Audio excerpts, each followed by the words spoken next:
como a gente pode ajudar os nossos filhos a controlarem o seu comportamento, a controlarem as suas emoções, controlando as nossas. Parece simples, mas não é, a gente sabe, né?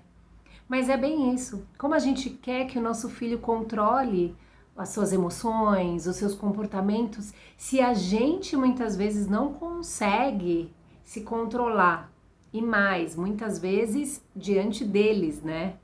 E nós temos os neurônios espelho, que são aqueles neurônios que fazem com que a gente se comporte de maneira parecida com a que a pessoa que está à nossa frente, né? Então, se o nosso filho está irritado, se ele está descontrolado, a tendência é que a gente fique também descontrolada, irritada, nervosa, aquela, né? Já começa a vir aquele calor. E aí, o que a gente faz? Dá uma pausa, respira. Eu sei que essa coisa do respirar é uma coisa que eu falo muito, né? Respira, a gente precisa respirar. Pois é, ela é muito importante, sim. É ela que faz com que a gente consiga dar essa baixada, volte aqui para a realidade, para o centro, para então ver como a gente vai agir, né? E não só reagir a uma situação sem pensar.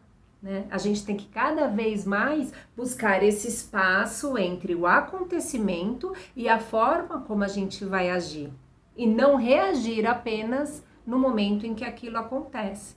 Reagindo de acordo com aquela emoção que está vindo, muitas vezes de uma raiva, né?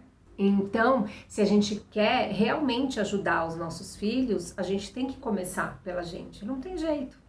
Né? Percebeu que está começando a entrar naquele estado, naquela irritação?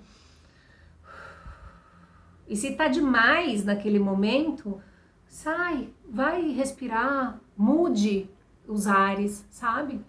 Saia um pouco daquela situação. Só o fato de você fisicamente sair daquela cena, sair daquela situação, você já consegue dar uma acalmada e já consegue ver aquilo um pouco mais de fora da situação, né? Um pouco mais como uma observadora da situação. Então essa é uma ferramenta assim muito importante e é uma coisa que eu uso bastante. E quando eu não uso, tem consequências, né? Quando eu não paro para sair, né? Para tomar essa distância daquilo que está acontecendo, tem consequências, porque ali no calor da emoção eu acabo falando alguma coisa que eu não devia.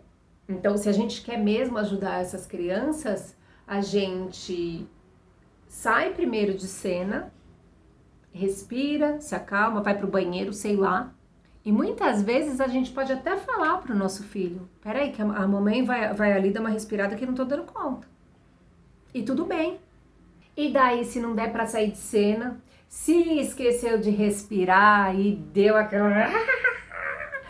né? Falou que não devia para criança, desrespeitou os seus filhos e deu aquele piti. Gente, tudo bem, né? Que nunca. Mas depois, quando tudo estiver mais calmo, a gente pode ir lá e pedir desculpas para essas crianças, né? Porque da mesma forma que a gente quer que elas ajam assim, né? Que a gente quer que elas reflitam como elas se comportaram e então se desculpem com as pessoas, a gente também pode fazer isso por elas, né? Agindo com respeito para que elas também nos respeitem, certo?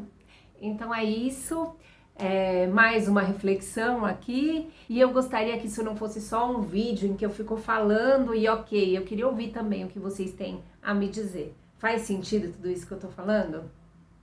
Então é isso aí, agradeço muito, até!